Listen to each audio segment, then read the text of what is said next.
Сәлеметсіздер ме 7-ші сынып оқушылары? Бүгін біз қысқаша көбейту формулалары бөлімі бойынша жиынтық бағалау есептерін талдаймыз. Бірінші есеп. Қысқаша көбейту формулаларын пайдаланып көбейткіштерге жіктейміз.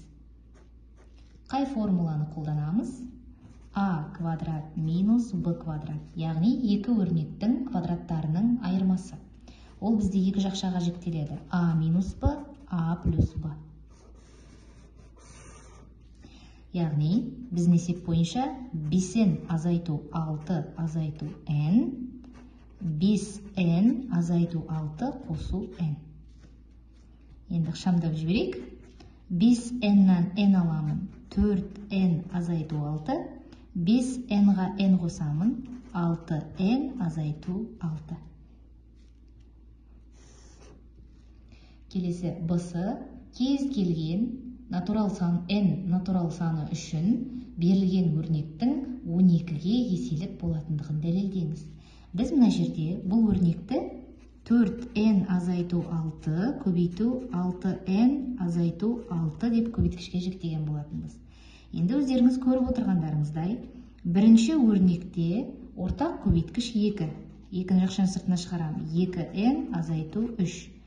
Екінші өрнекте ортақ көбейткіш 6. 6-ны жақшаны сыртына шығарамын. n азайту 1. 2-ні 6-ға көбейтем. 12, 2n азайту 3, n азайту 1. Яғни 12 көбейткіш ретінде, яғни ортақ көбейткіш ретінде жақшаның алдына шықты. Олай болса, бұл өрнек 12-ге бөлінетіндігін дәлелдедік. Екінші есеп. Берілген өрнекті шамдауымыз керек. X куб қосу 6x квадрат қосу 12x қосу 8 тең. Қалай топтастыруымызға болады? Мұнда x квадратты шығарып жіберсек, мұнда мына екеуін топтастырып алайық. X куб қосу 8-ді бір топтайық, қосу 6x квадрат қосу 12x-ді бір топқа бөліп қояйық. X қосу 8 бізде болады x қосу 2, x квадрат минус 2x қосу 4. Яғни екі өрнектің кубтарының қосындысы.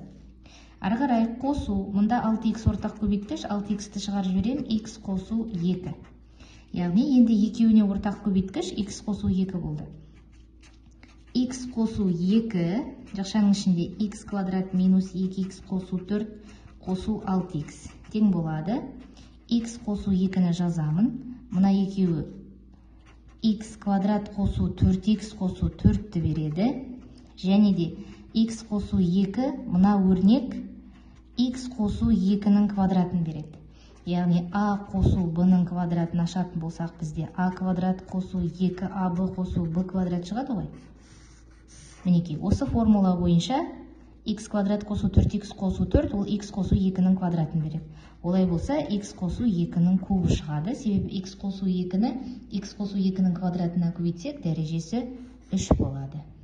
Ал мұна жерде қолданылған формула, ол a куб қосу b куб тең болады. a қосу b, екінші жақшамыз a квадрат, яғни екі өрнектің толымсыз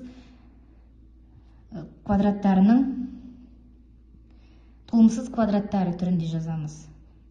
Так, a квадрат минус ab плюс b квадрат. Мінекей, осы формулаларды қолдандық. Келесі, дәл осы есептің бысы теңдеу шешуіміз керек. Бізге оңайы, мына бірінші есепті шығардық па, енді екінші есеп дәл сондай, тек теңдеу шешуіміз керек. X қосу 2-нің кубын 0-ге теңестіремін. X қосу 2 тең 0, x тең болады минус 2. Яғни біздің теңдеуіміздің шешімі минус 2-ге тең. Үшінші есеп тиімді тәсілмен есептейміз. Тең болады. Бірінші 37 көбейту 12,2-ні жазып қоямын. Қосу. Мұна өрнекті екі жақшаға жіктеймін. 22,4 азайту 14,6 және 22,4 қосу 14,6 тең болады.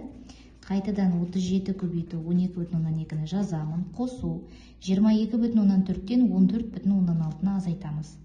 22,4 азайту 14,6.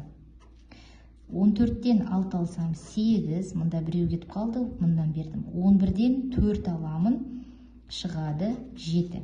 7,8. Көбейтемін. 22,4-ті қосамын 14,6-ға. 36, 37 шығады. Енді байқап тұрсаңыз, екеуіне ортақ көбейткіш 37.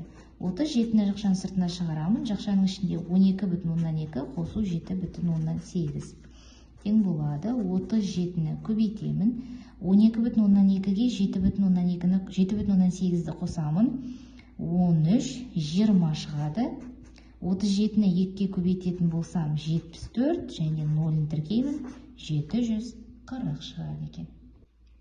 Төртінші есеп. Егер шаршының қабырғасын, бізге мынадай шаршы берілген болсын, 7 сантиметрге арттырса, егер оның қабырғасы x болып, осы x-ті 7 сантиметрге арттыратын болсақ, онда шаршының ауданы 301 сантиметр квадратқа артады. Егер бастапқыда шаршының ауданы s болатын болса, енді s-қа қосамыз 301-ді. Шаршының периметрін табуымыз керек. Периметр тең болады 4a формуласын қолданамыз. Бастапқыда s тең болды x квадратқа, енді s қосу 301 тең болады x қосу 7-нің квадратына. Осы жерден x-ті тауып алайық.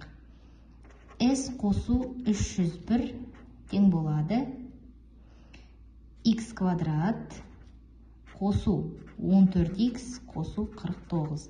А қосу b-ның квадраты бойынша, яғни екі өрнектің қосындысының квадраты бойынша аштым. S тең болады x квадрат қосу 14x минус 301. 301-ден 49-ды алып тастайық. 301 азайту 49. Так, 2, 5, 252. 252. Ары қарай s-тің орнына x квадратта барып қоямыз. x квадрат тең болады x квадрат плюс 14x азайту 252. Барлығын бір жаққа шығарам, сонда x квадрат пен x квадрат жойып кетеді. 14x азайту 252 тең болады 0-ге. 14x тең болады 252, x тең болады 18. X 18-ге тең болды. Так, бұл шаршының қабырғасы 18, енді периметрін табатын болсақ, p тең болады 4-ті көбейтем 18-ге 72. Сонда есептің жауабы 72 сантиметр.